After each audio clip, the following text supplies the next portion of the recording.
قرآن مجید کے بعض صورتوں کے فضائل۔ قرآن جو کہ اللہ رب العزت کی طرف سے نازل کردہ کتاب ہے، اور ہم تمام لوگ اس پر جو ایمان لاتے ہیں کہ یہ کتاب اللہ کی جانب سے نازل ہوئی، اور ایمان کا یہ تقاضا بھی ہے کہ ہم اس پر ایمان لاتے ہیں، اس کے بعد اس کی تلاوت کرتے ہیں، اس کو پڑھتے ہیں، ایمان لانے کے بعد اس کو سمجھتے ہیں، ٹھیک ہے، اور اس کی باتوں پر عمل کرتے ہیں، اس کو دوسروں تک پہنچاتے ہیں۔ تو بہرحال اس کی کچھ حقوق بھی ہم پر عائد ہوتے ہیں، لیکن قرآن کے تعلق سے یاد رکھیے بہت ساری بار یہ بات دیکھی گئی ہے کہ لوگ قرآن کے تعلق سے، اس کے فضائل کے تعلق سے بہت ساری باتیں کہتے ہیں، لیکن بہت ساری مرتبہ وہ باتیں قرآن کے فضائل، فوائد، فائدوں، بینیفٹس کے تعلق سے بولتے ہیں جو سنت سے ثابت ہی نہیں ہے۔ مطلب قرآن کے اگر فضائل، اس کے فائدے اٹھانا ہے، یا تو قرآن بتائے کہ اس کے کیسے فائدے اٹھائے جائیں گے، یا تو سنت نبوی میں، مطلب نبی اکرم صلی اللہ علیہ وسلم حدیث میں بیان کریں کہ قرآن کے یہ فضائل ہیں۔ لیکن آج ہم دیکھتے ہیں ہمارے پاس قرآن کے تعلق سے اتنی لا علمی ہے، اس پر ایمان لانے کے بعد جو اس کے حقوق ہیں کہ اس کو پڑھا جائے، اس کو سمجھا جائے، اس پہ عمل کیا جائے، اس کو دوسروں تک پہنچایا جائے، یہ تمام چیزوں سے ہماری زندگی اللہ رحم کرے خالی نظر آتی ہے۔ مطلب ایمان لانے کی جہاں تک بات ہے، بلیف کی جہاں تک بات ہے، تو ہم دعویٰ کرتے ہیں قرآن پہ ہم ایمان لائیں، لیکن باقی حقوق ترک کر دیتے ہیں۔ اسی طرح قرآن کے فضائل بھی ہے، ظاہر سی بات ہے، یہ کتاب بہت سارے جو ہے فائدے اپنے ساتھ لاتی ہے، اس کی تلاوت کے کئی فائدے ہیں، اتنے سارے کہ جو بتائے گئے وہ بھی ہوتے ہیں، جو نہیں بتائے گئے وہ بھی ہمیں انشاءاللہ ملتے ہیں، کچھ دنیا میں ملیں گے، کچھ آخرت میں ملیں گے۔ لیکن قرآن کے تعلق سے کچھ فضائل گھڑ دیے گئے ہیں، لوگوں نے بنا دیے ہیں، لوگوں نے بتا دیے ہیں، عجیب و غریب فضائل مختلف صورتوں کے تعلق سے، اور ایسے بھی کچھ فضائل ہیں جو ثابت ہی نہیں ہیں۔ چلیے کچھ ثابت ہے اور اس کو بڑھا دیا لوگوں نے، مطلب ایک چیز ثابت ہے کہ قرآن کی یہ صورت کی یہ فضائل ہے، اب لوگ بڑا چڑھا کر بتا رہے ہیں، تو یہ تو سمجھ میں آ رہا ہے کہ کچھ تو ہے لیکن اس میں لوگوں نے اضافہ کر دیا، ایڈ کر دیا۔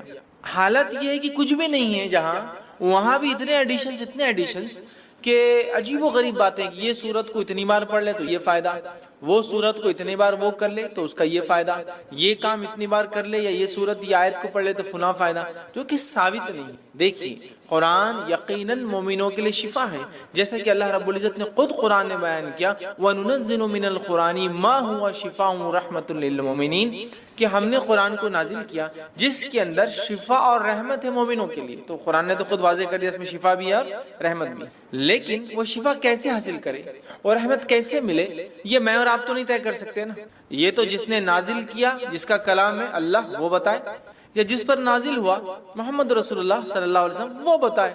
لیکن ہمارے پاس اتنے فضائل مختلف صورتوں کے ہم نے خود ایجاد کر لی۔ اچھا یہ عجیب و غریب بات ہے، جس کے فضائل ثابت ہے وہ غائب ہے، جس کے ثابت نہیں ہے وہ ایسے دھڑلے سے چالو، اسی کو انتہا نہیں۔ اب کوئی یہ سوال کر سکتا ہے بھائی قرآن تو ہے نا، قرآنی آیت تو ہے نا، قرآن کی سورے ہے نا، تو کیا ہوا پڑھ لیے تو، کیا ہوا گنتی طے کر لیے تو، کیا ہوا فکس تعداد بنا لیے تو، کیا ہوا ایک دن فکس کر لیے تو؟ میرے بھائی ایک دوا جب ڈاکٹر لکھتا ہے تو وہی بتاتا ہے کہ اس کا استعمال کیسے کیا جائے، میں دوا ہی تو ہے نا، ہے طریقہ بھی بتایا جائے۔ تو قرآن ہے، یقیناً شفا ہے، رحمت ہے، برکت ہے، مغفرت ہے، دنیا اور آخرت کی کامیابی ہے، لیکن یہ کامیابی کے لیے، یہ شفا، یہ رحمت، یہ برکت، یہ مغفرت کے لیے مجھے اور آپ کو اس کتاب کو ویسے ہی فالو کرنا پڑے گا جیسے بتایا گیا۔ خاص طور سے فضائل کے معاملے میں مسلمان بڑے کمزور نظر آتے ہیں۔ معنی یہ فضائل کے معاملے میں عمل سب سے زیادہ ہوتا ہے، کمزور کس معنی میں کہ گھڑ لیے گئے ہیں، خود ایجاد کر لیے ہیں، سیلف جو ہم نے بنا لی ہے کہ بھائی یہ فائدہ ہے قرآن کا، فضائل مطلب فائدہ، تو اب یہ تو یا تو قرآن بتائے میرا یہ فائدہ، یہ تو حدیث۔ تو بہت ساری قرآنی صورتوں کو ہم لوگوں نے خود بنا لیا ہے کہ اس کے یہ فضائل ہیں، اس کے یہ فوائد ہیں، اس کے یہ بینیفٹس ہیں، اس کے یہ ثمرات ہیں۔ یاد رکھیے کسی بھی چیز کے فضائل کے لیے یہ ضروری ہے کہ وہ ہمارے دین اور شریعت کا حصہ ہو، ہمیں بتائے گئے ہو۔ قرآن بھی اگر ہے اور اگر کسی مخصوص تعداد میں آپ اس صورتوں کو پڑھتے ہیں تو یہ بھی ضروری ہے کہ وہ ہمیں بتایا گیا ہو کہ ان صورتوں کو ایسی مخصوص تعداد میں پڑھنا چاہیے۔ تو آج میں انشاءاللہ عزیز قرآن کی چند صورتوں، بعض صورتوں کو میں نے اس لیے کہا کہ ہر صورت کے فضائل بیان کرنا ممکن بھی نہیں ہے، میں کم بیش وہ فضائل بیان کروں گا جو حدیث میں واضح آتے ہیں، کلیئر کہا گیا، صورتوں کے نام لے کر کہے گئے، جیسا کہ سارے قرآن کے فضائل ہیں، مطلب قرآن مجید کے پڑھنے کے فضائل، تو وہ تو کچھ بھی پڑھیا فضائل ہیں، لیکن جہاں ہم بولتے ہیں مخصوص صورتوں کے تعلق سے، تو آج میں آپ کے سامنے قرآن مجید کے بعض صورتوں کے انشاءاللہ فضائل رکھوں گا، اور انشاءاللہ العزیز اللہ تعالیٰ نے موقع دیا تو میں قرآن مجید کی بعض صورتوں کے نہیں، بعض آیتوں کے اور بعض الفاظ کے فائدے بھی اور فضائل بھی انشاءاللہ کبھی آئندہ وقت رکھوں۔ تو آج صورتوں کے، چیپٹرز کے، سوروں کے فضائل دیکھیں گے، پھر کبھی موقع رہا تو اس کی خاص آیتوں کے اور خاص الفاظ کے جو حدیث میں آتے ہیں وہ فضائل بھی کبھی ہم دیکھیں گے، ٹھیک ہے؟ تو بعض صورتوں کے، کیونکہ ہر کسی کی فضیلت آتی بھی نہیں، اچھا کچھ فضائل آتے ہیں لیکن وہ ضعیف ہے، موضوع ہے، مطلب ایسی حدیثیں ہیں جو نبی اکرم صلی اللہ علیہ وسلم سے ثابت نہیں، یا تو ان میں کوئی کمزوری ہے، ویکنس ہے، یا تو موضوع ہے، من گھڑت ہے، لوگوں نے خود بنا کے ڈال دیا کہ اللہ کے رسول صلی اللہ علیہ وسلم نے یہ فرمایا، تو ظاہر سی بات ہے ہم ضعیف اور موضوع روایتوں کو یہاں نہیں لے سکتے ہیں، تو لہٰذا میں وہ باتیں آپ کے سامنے رکھوں گا جو صحیح اور حسن درجے کی روایتوں سے ثابت ہے، تاکہ ہمیں قرآن مجید کی بعض صورتوں کی فضائل اگر پتہ چلے تو ہم ان صورتوں کو پڑھ کر تلاوت کر کے انشاءاللہ ان سے بینیفٹس اٹھا سکتے ہیں۔ میں بہت سرسری طور سے کچھ صورتیں ایسی جن کی بہت لمبے لمبے فضائل، جیسے کہ سورۃ الفاتحہ، بہت لمبے لمبے، سورۃ الملک، اسی طرح سورہ اخلاص، سورہ فلق، سورہ ناس، بہت طویل ان کے بینیفٹس آتے ہیں، فضائل آتے ہیں، لیکن یقیناً اتنا وقت نہیں ہے کہ میں تمام کے لوں۔ یقیناً صورتوں کی تفسیر میں نے سورہ فاتحہ کی تفسیر رکھی تو اس کے سارے فضائل ماشاءاللہ اس میں رکھے۔ آج میں مختصر چنندہ اہم فضائل کو، اگر ایک صورت ہے جیسے سورۃ الکہف، کئی فضائل آتے ہیں، تو ظاہر سی بات ہے پورے نہیں رکھوں گا، ان میں سے کچھ، تاکہ ہم زیادہ سے زیادہ صورتوں کے آج فضائل دیکھنے کی کوشش کریں کہ ان صورتوں کے کیا فضائل آتے ہیں، خود قرآن نے کیا بیان کی، اور کچھ فضائل جو احادیث میں آتے ہیں انشاءاللہ وہ میں آپ کے سامنے رکھنے کی کوشش کروں گا۔ آئیے سب سے پہلے ہم دیکھتے ہیں سورۃ الفاتحہ، ترتیب میں جائیں گے انشاءاللہ، لیکن ترتیب میں جب ایک حدیث میں کئی صورتوں کے فضائل اگر آئیں گے تو میں پھر اس کو وہیں رکھ دوں گا، وہ صورت کو ہم بعد میں نہیں دیکھیں گے، ٹھیک؟ ورنہ کوشش کریں گے کہ ہم سیکوینشلی جائے سورۃ الفاتحہ سے۔ تو سب سے پہلے سورت قرآن کی سورۃ الفاتحہ ہے، اور سورہ فاتحہ کی یاد رکھیے بہت بہت بہت فضیلت ہے، اتنی فضیلت ہے کہ جس کی کوئی انتہا نہیں۔ اس سورت کے نام ہی ہمیں بتا دیں گے کہ اس کی فضیلت کتنی ہے، ٹھیک ہے؟ اس سورت کے ناموں سے ایک نام ہے ام القرآن، قرآن کی ماں، ایک نام ہے سبع مثانی، 7 بار بار پڑھی جانے والی آیت ہے، ایک نام ہے قرآن عظیم، مطلب خود سورہ فاتحہ کو بڑا قرآن کہا گیا ہے، اس کا ایک نام ہے سورہ الحمد، اسی طرح سورۃ الشکر، سورہ الدعاء، سورہ الشافیہ، سورہ الکافیہ، سورہ کنز، شفا والی، کافی ہو جانے والی، خزانہ، ٹھیک ہے، دعا، تعریف، الحمد، کئی نام اس کے آتے ہیں، ان کے نام ہی خود بتاتے ہیں اس سورت کے کتنے سارے فضائل۔ اور فاتحہ اس لیے کہا جاتا ہے کہ اس سے قرآن شروع ہوتا ہے، فاتحہ افتتاح سے لفظ آتا ہے، اس کا مطلب فتح مطلب کھلنا، اوپننگ، تو چونکہ قرآن اس سے کھلتا ہے اسی لیے اس کو سورہ فاتحہ کہا جاتا ہے، قرآن اس سے شروع ہوتا ہے۔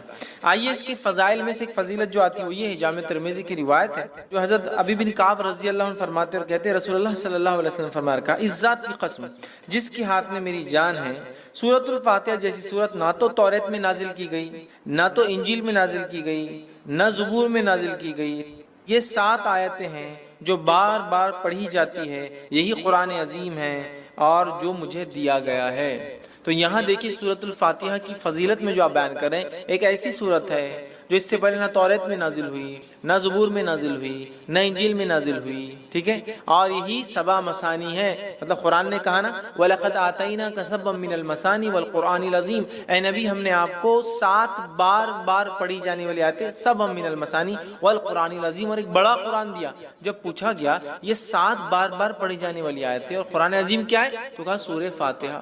سورہ فاتحہ قرآن کہا گیا، قرآن عظیم، بڑا قرآن کہا گیا، اس کتنے فضائل، تو کہا نہ اس سے پہلے یہ توریت میں نازل ہوئی، نہ زبور میں، نہ انجیل میں، کتنی بڑی فضیلت ہے، اور امت محمدیہ کو ہی صرف یہ سورت دی گئی ہے، اس سے پہلے نہیں دی گئی تھی۔ کتنے فضائل ہیں سورت کے، اس سے میں سمجھتا ہوں ہم اندازہ لگا سکتے ہیں۔ اسی طرح جو ہے تمام جسمانی جو ہے عوارض کے لیے سورہ فاتحہ پڑھ کر دم کرنا شفا کا باعث ہے، تمام جسمانی کوئی تکلیف انسان کو ہو سورۃ الفاتحہ کو پڑھ کر دم کیا جا سکتا ہے۔ اس کے تعلق سے بخاری کی روایت ہے، ابو سعید خدری رضی اللہ عنہ فرماتے ہیں اور کہتے ہیں کہ ہم لوگ جو ہے سفر میں تھے اور ایک جگہ جو ہے پڑاؤ ڈالا تو ایک لڑکی آئی اور کہنے لگی اس قبیلے کے سرداروں کو بچھو نے جو ہے کاٹ لیا ہے، کیا آپ میں سے کوئی ہے جو اس کو جھاڑ پھونک کرے گا، بچھو کے زہر کو اتارے گا؟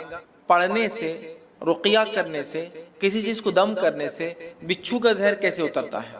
کوئی آدمی سوچ سکتا نا، اور حدیث میں آتا ہے کہ بچھو کا زہر سورہ فاتحہ سے اتارا گیا. ٹھیک ہے، بہرحال میں حدیث رکھتا ہوں پھر اس کی تفصیلات سمجھاتا ہوں. تو کوئی ہے جو اس کا علاج کر دے، کوئی دم پھونک کرنے والا ہے. ایک آدمی جو ہے اس کے ساتھ جو ہے چل دیا، مطلب صحابہ میں سے ایک آدمی ان کے ساتھ جو چل دیا، حالانکہ اس نے کبھی نہیں اس کے بارے میں سنا تھا کہ یہ دم کرتا ہے. ٹھیک ہے، جب دم کرنے والا پلٹ کر واپس آیا تو اس سے پوچھا گیا کہ تم دم کرنا جانتے بھی ہو؟ دم سمجھتے ہیں؟ پڑھ کر ایسا پھونکنا کہ تھوڑا تھوک اڑے، دم.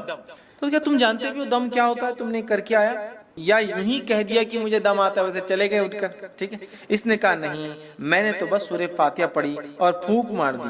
ٹھیک، سورہ فاتحہ پڑھی اور پھونک مار دی اور اس کو شفا ہو گئی. اب آپ کوئی سوچ سکتا آدمی کہ بچھو نے کاٹا، زہر ہے، اور آپ پھونکنے کی بات کر رہے ہیں. ٹھیک، تو آج جدید سائنس اس طرف بڑھ چکی ہے کہ لیکوڈز کے اندر خود کی سمجھنے کی صلاحیتیں ہوتی ہیں.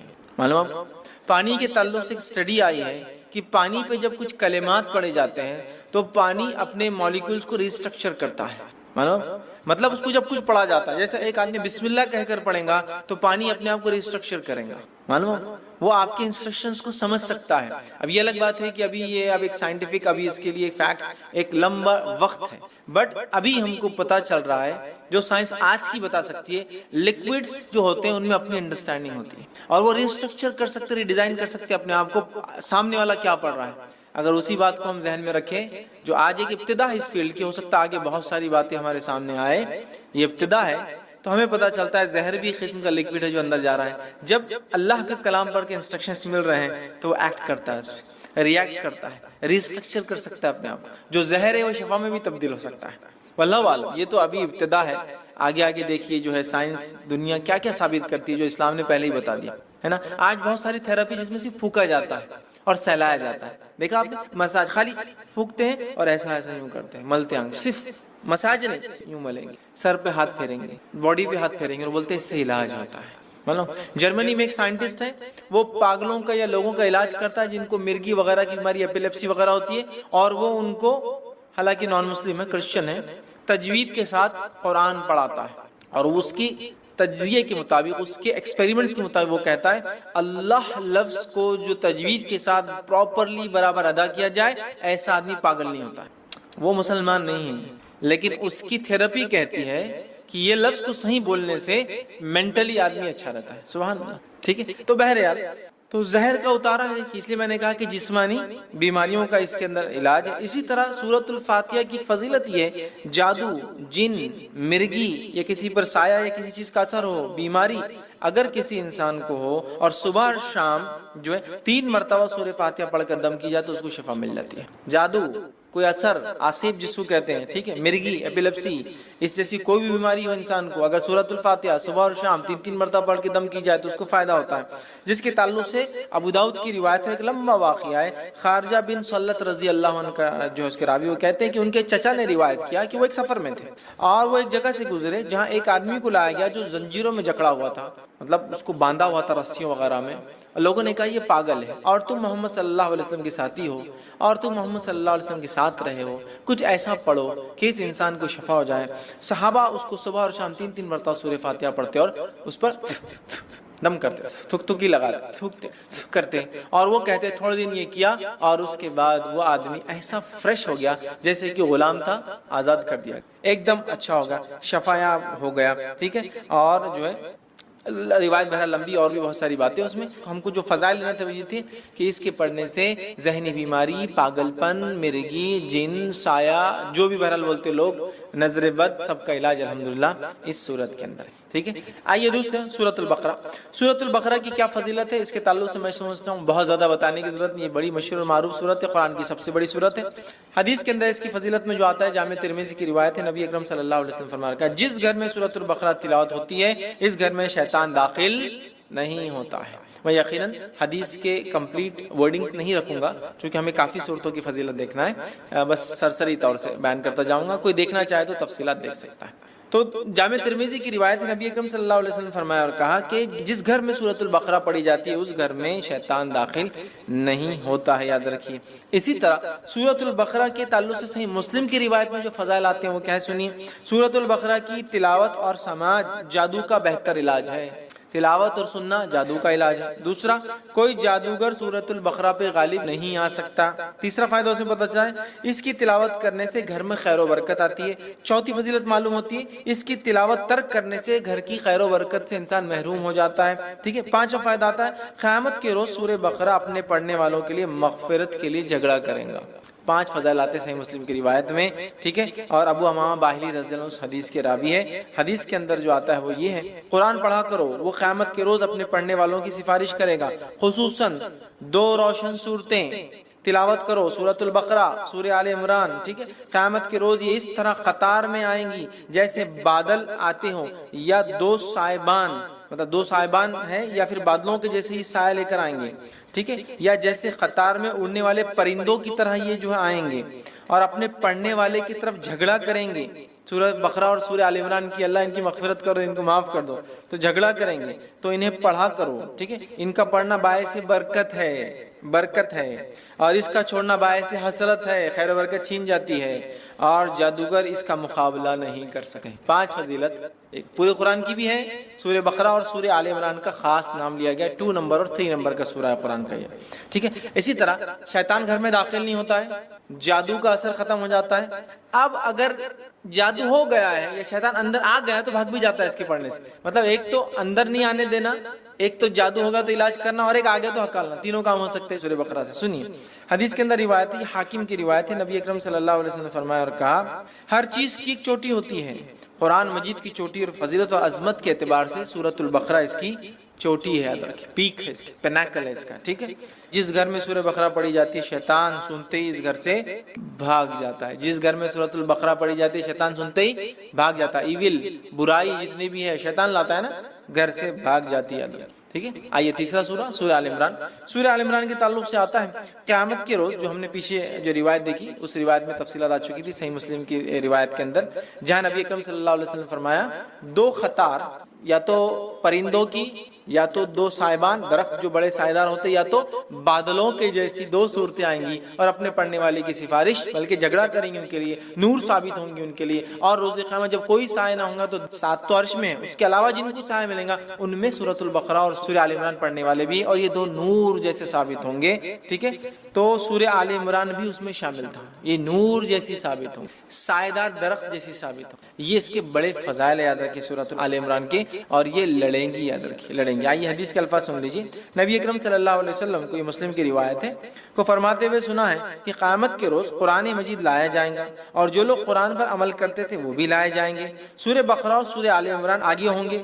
اس کے بعد نبی اکرم صلی اللہ علیہ وسلم نے ان دونوں صورتوں کی 3 مثالیں دی جنہیں میں آج تک نہیں بھولا، راوی کہتے ہیں اور وہ فرماتے ہیں وہ دونوں صورتیں بادل کے 2 ٹکڑوں کی طرح ہوں گی، مطلب سایہ دیں گی، 2 کالے رنگ کی جو چھتریاں ہوں گی جن میں روشنی چمک رہی گی، بادل جیسی ہوں گی، 2 چھتریاں ہوں گی ان میں روشنی بھی چمک رہی ہوں گی، ٹھیک ہے، اور 2 قطاریں پرندوں کی ہوں گی اور وہ اپنے صاحب کی طرف جو ہے جھگڑیں گی، 2 قطاریں پرندوں کی طرح ہوں گی اور وہ اس کو پڑھنے والوں کے لیے جھگڑا کریں گی اللہ سے۔ تو یہ 2 صورتیں بڑی اہم ہیں، سورہ بقرہ اور سورہ آل عمران۔ سورہ فاتحہ کی فضیلت ماشاءاللہ ہم دیکھ چکے ہیں۔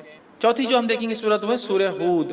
اب بیچ بیچ میں بہت ساری صورتیں ہم چھوڑ رہے چونکہ ان کے بہت ساروں کی فضائل ثابت نہیں ہوتے ہیں، ٹھیک ہے، اس لیے ہم چھوڑتے چلیں گے، اس لیے بعض میں نے کہا جو بہت اہم ہے، اور بہت ساروں کے تعلق سے میں نے جیسا کہا کہ بہت ساری ضعیف روایتیں آتی ہیں تو میں وہ نہیں رکھوں گا آپ کے ساتھ، ٹھیک۔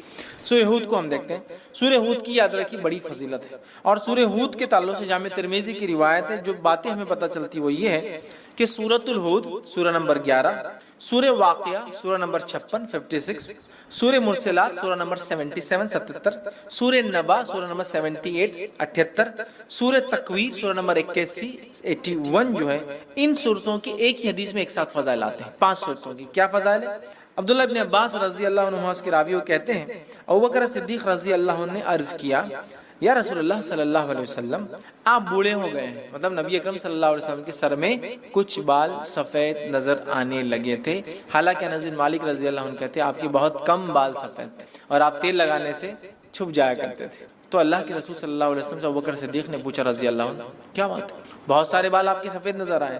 تب اللہ کے رسول صلی اللہ علیہ وسلم فرمایا مجھے سورہ ہود، سورہ واقعہ، سورہ مرسلات، سورہ نبا، سورہ تکویر نے بوڑھا کر دیا ہے، مطلب یہ صورتیں قیامت کا منظر پیش کرتی. یہ صورتوں نے قوموں کے واقعات پیش، یہ صورتوں نے قوموں کے ایمان نہ لانے پر کیسے عذابات آئے. سورہ ہود پڑھیا، کتنی قوموں کے واقعات، نوح علیہ السلام کا واقعہ، صالح علیہ السلام کا واقعہ، شعیب علیہ السلام کا واقعہ، ہود علیہ السلام کا واقعہ ہے نا، کتنے واقعات ہیں. تو ان واقعات نے، ان قصوں نے، ان باتوں نے، جو واقعات یہاں ہوئے ہیں، جو قوموں کے ساتھ سلوک ہوا ہے، میری قوم بھی ایمان نہیں لا رہی، ان کے ساتھ بھی یہ ہو سکتا ہے نا، میرے بات کے لوگ. تو اللہ کے رسول صلی اللہ علیہ وسلم یہ صورتیں نازل ہوئی تو آپ غور کر کے، فکر کر کے، سوچنے کی بنیاد پر آپ کے بال جو ہے سفید ہونے لگے. لیکن اس سے ایک بات جو پتہ چلی وہ یہ ہے، یہ وہ صورتیں ہیں جن کے پڑھنے سے آخرت کی فکر پیدا ہوتی ہے. اس کی فضیلت ہے آخرت کی فکر، اور ایکسٹرا آرڈنری فکر کرنے سے آدمی بوڑھا ہونا شروع ہو جاتا ہے.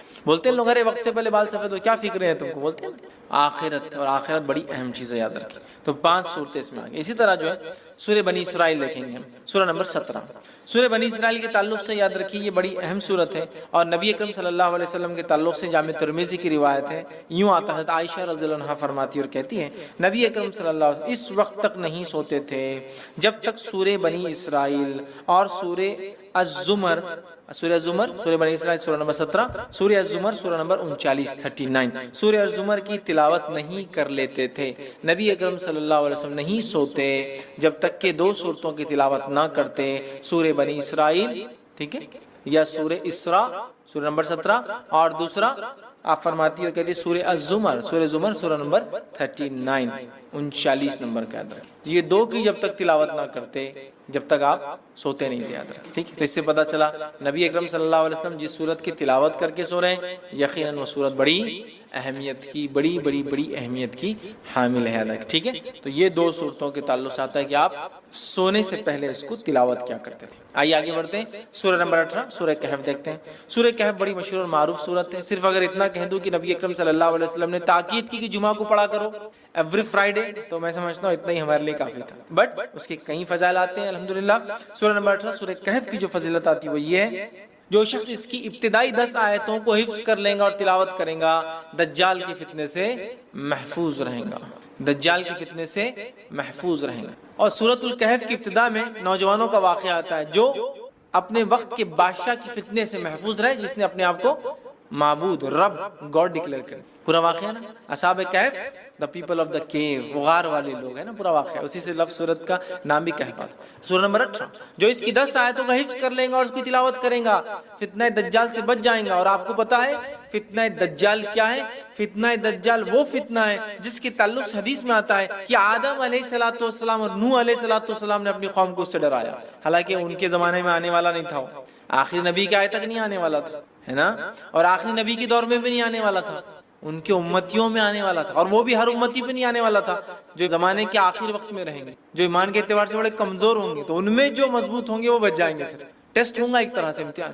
تو فتنہ دجال کا فتنہ وہ فتنہ ہے کہ آدم علیہ السلام، نوح علیہ السلام نے، اور حدیث میں آتا ہر نبی نے اپنی قوم کو اس سے ڈرایا ہے. اور جب اللہ کے رسول صلی اللہ علیہ وسلم نے علامت قیامت بیان کی نا، حدیث میں آتا، راوی کہتے ہیں فجر کی نماز کے بعد نبی اکرم صلی اللہ علیہ وسلم نے کہا کہ میں تم سے نہ کہتا تھا دجال کے بارے میں، تمیمہ داری جو کرسچن تھے، عیسائی تھے، وہ آج میرے پاس پہنچے 1 مہینے کے سفر کے بعد، اور انہوں نے مجھ سے ایک واقعہ بیان کیا، چونکہ وہ ایمان بھی لائے ہیں اس چیز کو دیکھنے کے بعد، اسلام قبول کر لیا ہے، اور انہوں نے دجال سے ملاقات کی ہے. میں نہ کہتا تھا تم سے. اور اس کے بعد نبی اکرم صلی اللہ علیہ وسلم سناتے گئے. راوی کہتے ظہر کا وقت آ گیا، ہم نے ظہر کی نماز پڑھی، پھر علامت قیامت اب بتاتے گئے. عصر کا وقت آ گیا، ہم نے عصر کی نماز پڑھی، پھر علامت قیامت بتاتے گئے. اور صحابہ کہتے ہیں جب پوری علامتیں آپ نے ہم کو دن بھر میں بتا دی تو ہم اتنے خوف زدہ ہو گئے کہ کسی جھاڑی کے پاس سے جاتے ڈر لگنا شروع، کسی جھاڑ کے پاس سے ڈر لگتا تھا کہ دجال نکل کے آنا جا. اللہ اتنا ڈرا، دجال اتنی خطرناک چیز. اور اس سے سیفٹی کے لیے صرف 10 آیتیں یاد کرنا ہے، 10 جملے، 10 سینٹنسز یاد کر لو، محفوظ. اب آپ بولیں گے 10 جملوں سے کیسا محفوظ ہو سکتا ہے انسان؟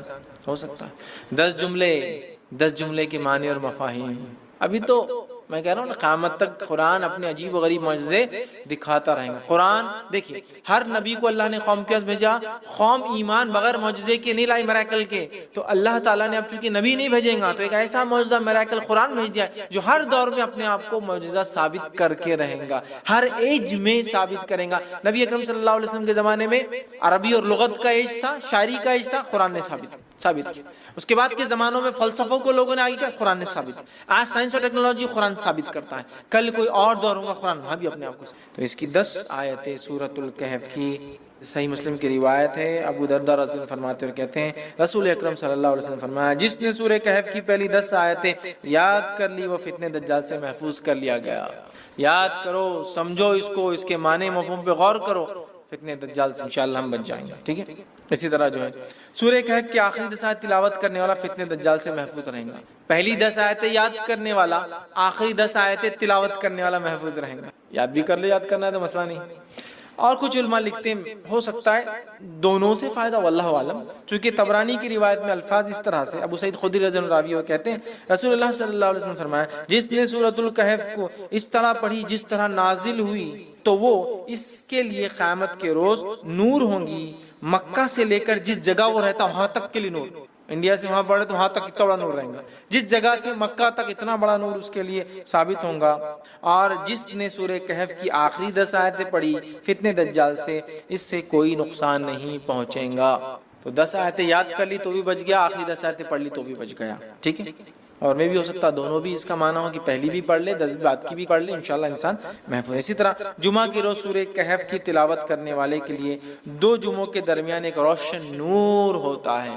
2 جمعے کے درمیان روشن نور ہوتا ہے. یہ حاکم اور بیہقی کی روایت یاد رکھیں. اسی طرح جو ہے سورہ کہف کے بعد سورہ فتح, سورہ فتح یہ قرآن کی 48 نمبر کی سورت 48. ٹھیک ہے.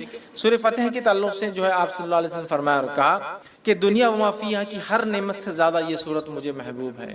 دنیا اور اس میں جو کچھ ہے اس سے زیادہ مجھے یہ سورت محبوب ہے, پسندیدہ ہے, میں اس کو چاہتا ہوں. کیوں؟ بخاری کی روایت ہے, ہم جانتے ہیں سورہ فتح نازل ہوئی تھی اس کی ابتدا جب حدیبیہ 6 ہجری کا واقعہ ہے. عمرے کے لیے صحابہ اور اللہ کے رسول صلی اللہ علیہ وسلم گئے, مشرکین نے آنے نہیں دیا. ایک ٹریٹی سائن ہوئی, ایک پیکٹ سائن ہوا, صلح سائن ہوئی, دستخط ہوئی, جس کو صلح حدیبیہ کہتے ہیں. اور صحابہ پریشان تھے, دل میں تھوڑے سے ملال کر رہے تھے کہ ہم جنگ لڑتے ہیں ان سے, ہم کو آنے نہیں دیتے. اللہ کے رسول صلی اللہ علیہ وسلم نے لیکن امن کو پسند کیا جنگ کے مقابلے میں. تو اللہ رب العزت نے جب یہ ہو گیا تو اللہ نے فرمایا انا فتحنا لک فتحا مبینا, اے نبی ہم نے آپ کو کامیابی دی, کھلی کامیابی. صحابہ وہ خوش ہو گئے کہ ہم کو تو دنیاوی لگ رہا تھا, ہم تو معاہدہ کر کے پیچھے رہ گئے, قرآن کہہ رہا ہے فتح مبین ہے. تو آپ سے فرما رہے اس سے زیادہ مجھے کوئی صورت پسند نہیں. اس کے تعلق سے ایک طویل لمبا واقعہ ہے. عمر ابن خطاب رضی اللہ عنہ نے اللہ کے رسول صلی اللہ علیہ وسلم نے ایک مسئلہ پوچھا, بخاری کی روایت. یہ مسئلہ کب پوچھا؟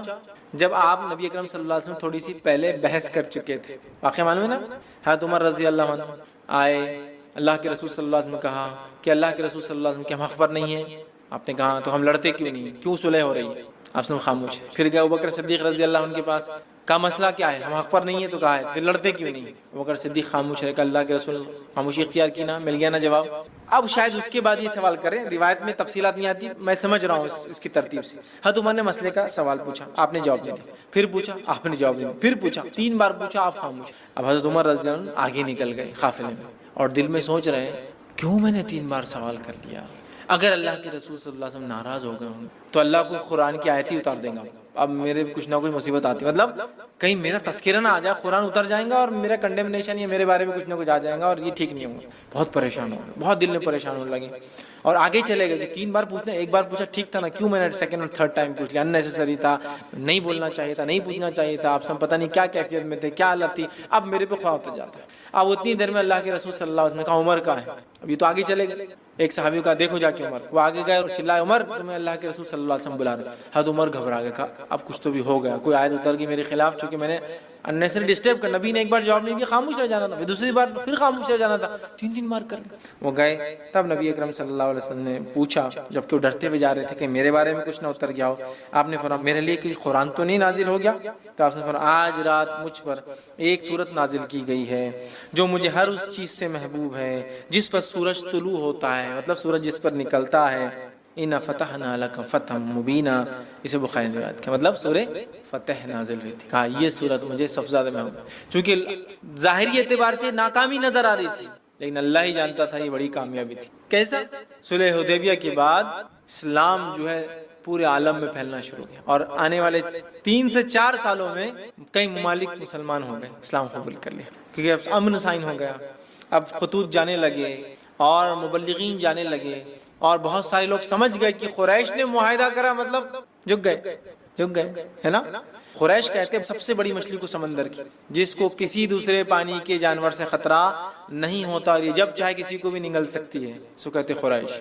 جب سب سے بڑی مچھلی نے معاہدہ کر لیا تو باقی کا کیا سمندر میں، سمجھتے نا.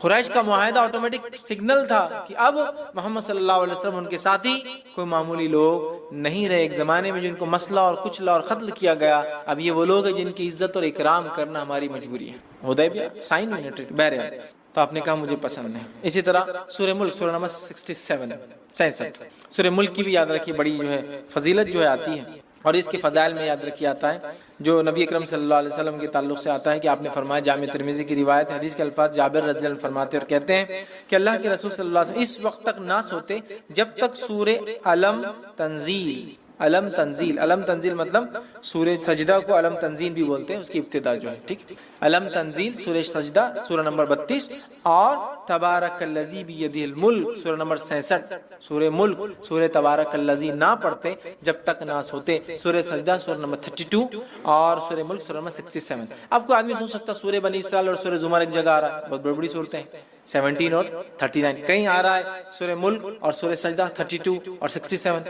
تو ہو سکتا ہے نبی اکرم صلی اللہ علیہ وسلم کچھ صورتیں معمول پڑھتے ہوں گے اور کچھ صورتیں کبھی پڑھتے اور کبھی نہیں پڑھتے ہوں گے. جس نے جب جو دیکھا اس نے وہ عمل کو روایت کر دیا. سمجھ رہے ہیں بات کو؟ کچھ صورتیں آپ معمول پڑھتے ہوں گے، کنٹینیوسلی پڑھتے ہوں گے، اور کچھ صورتیں آپ کبھی پڑھتے ہوں گے اور کبھی نہیں. مطلب ایک سیٹ آف صورتیں آج، ایک سیٹ آف صورتیں کل. آپ اور ہم بھی کر سکتے ہیں، کبھی سورہ بنی اسرائیل اور سورہ زمر پڑھ کے سو گئے، کبھی سورہ ملک اور سورہ سجدہ پڑھ کے سو گئے، ہے نا.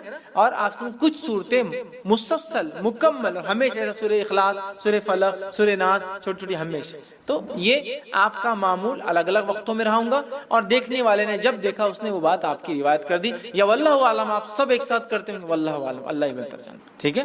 تو بہرحال اس میں آتا ہے کہ آپ 2 صورتیں، مطلب الف لام میم تنزیل، ٹھیک ہے، مطلب یہ سورہ سجدہ اور اس کے بعد تبارک الذی بیدہ الملک سورہ نمبر 67 پڑھتے ہیں. سورہ ملک کو آپ صلی اللہ علیہ وسلم فرماتے اور کہتے ہیں، حاکم کی روایت ہے، عبداللہ ابن مسعود رضی اللہ عنہ کے راوی کہتے ہیں، سورہ ملک تبارک الذی بیدہ الملک عذاب قبر سے رکاوٹ ہے. آپ سے روز پڑھتے اور یہ عذاب قبر سے رکاوٹ ہے، آڑ ہے، ڈیفنس ہے میرا اور آپ کا، یاد رکھیں. اسی طرح جو ہے سورہ ملک قیامت کے روز اپنے پڑھنے والوں کے لیے سفارش کریں گی، یہ ابن ماجہ کی روایت ہے. سورہ ملک سفارش کریں گی، یاد رکھیے، حتیٰ کہ وہ جھگڑا کریں گی اور اس پڑھنے والے کو بخشا کر لے جائیں گی. خبر میں بھی بینیفٹ، آخرت میں بینیفٹ. سورہ ملک تبارک الذی بیدہ الملک، ٹھیک، وہو علی کل شیء، یہ آپ پڑھیں گے، اس کے یہ فائدے. اسی طرح سورہ ملک پڑھنے والے کی مغفرت کے لیے قیامت کے روز اللہ تعالیٰ سے یہ سورہ جھگڑا کریں گی اور جنت میں لے جائیں گی.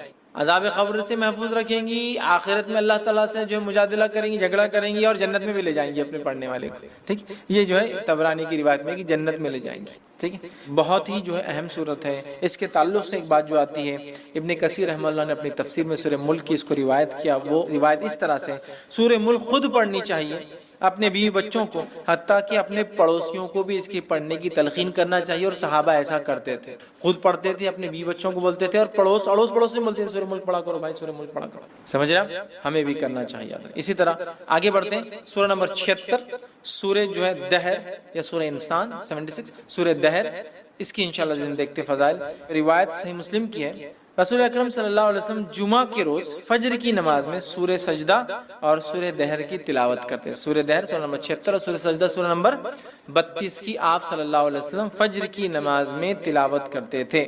ٹھیک ہے، اور جمعہ کے روز، جمعہ کے دن جب آپ فجر پڑھاتے تو ان 2 صورتوں کی اس میں جو ہے آپ صلی اللہ علیہ وسلم تلاوت کیا کرتے تھے. اسی طرح صحیح مسلم کی ہی روایت میں الفاظ اس طرح سے آتے ہیں. عبداللہ ابن عباس رضی اللہ عنہ اس کے راوی فرماتے ہیں، رسول اللہ صلی اللہ علیہ وسلم جمعہ کے روز نماز فجر کی پہلی رکعت میں سورہ سجدہ، دوسری رکعت میں سورہ دہر کی تلاوت فرماتے، اور اسی طرح جمعہ کی نماز میں سورہ جمعہ اور سورہ منافقون کی تلاوت کرتے. جمعہ کی فجر میں یہ 2 اور جمعہ کی نماز میں، جمعہ کی جو نماز ہوتی ہے اس میں خاص نماز میں آپ سورہ جمعہ سورہ نمبر 62 62 اور سورہ منافقون سورہ نمبر 63 63 آپ پڑھا کرتے ہیں. تو ظاہر سی بات ہے اللہ کے رسول صلی اللہ علیہ وسلم کا یہ سلیکشن بہت امپورٹنٹ ہے، کچھ نہ کچھ مقصد ہے اس کے پیچھے، ٹھیک.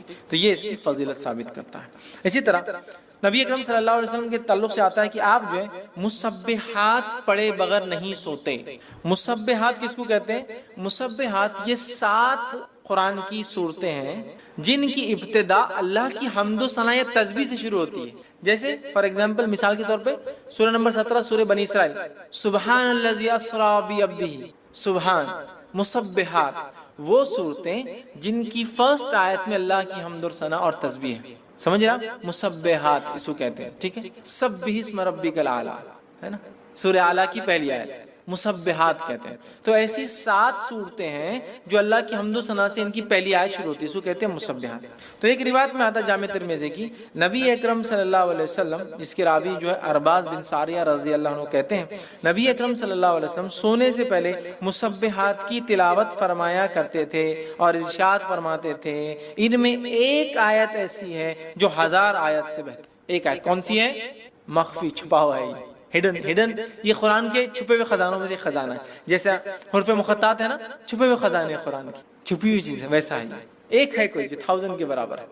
مسبحات میں کون کون سے آتا ہے؟ وہ صورتیں ہیں جن کی ابتدا اللہ کی حمد و ثنا سے شروع ہوتی ہے. ایسی 7 ہیں، اور اللہ کی حمد و ثنا پہ ختم ہونے والی صورتیں بھی 7 ہیں. مطلب اسٹارٹنگ والی 7 ہے اور اینڈنگ والی بھی 7 ہے. اسی طرح اللہ کی حمد و ثنا کرنے والی سوروں کی شروعات 7 ہے. اللہ کی حمد و ثنا کی نفی جو لوگ کرتے ہیں، مطلب اس کے خلاف، اس کے رد میں بھی جو صورتیں چالو 7 ہے. ویسے جو 7 سٹارٹ ہوتی ہے، جو اللہ کی حمد و ثنا کے خلاف جو کام ہوتا ہے اس کے رد کرتے ہوتی ہے کہ اللہ ایسا نہیں، اللہ ویسا نہیں، انہوں نے ایسا کر دیا.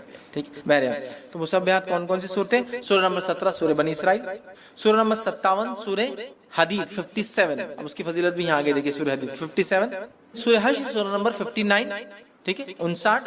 اسی طرح جو ہے سورہ صف سورہ نمبر 61، ٹھیک ہے. اسی طرح جو سورہ جمعہ سورہ نمبر 62، سورہ تغابن سورہ نمبر 64، اور اسی طرح سورہ اعلیٰ سورہ نمبر 87 87. یہ 7 صورتیں جو مسبحات ہیں، آپ صلی اللہ علیہ وسلم یہ 7 پڑھ کر سویا کرتے. 17 57 59 61 62 64 اور 87، یہ اتنی صورتیں پڑھ کر نبی اکرم صلی اللہ علیہ وسلم سویا کرتے تھے. آئیے آگے بڑھتے ہیں. اسی طرح سورہ تکویر سورہ نمبر 81 کے تعلق سے ہم دیکھتے ہیں.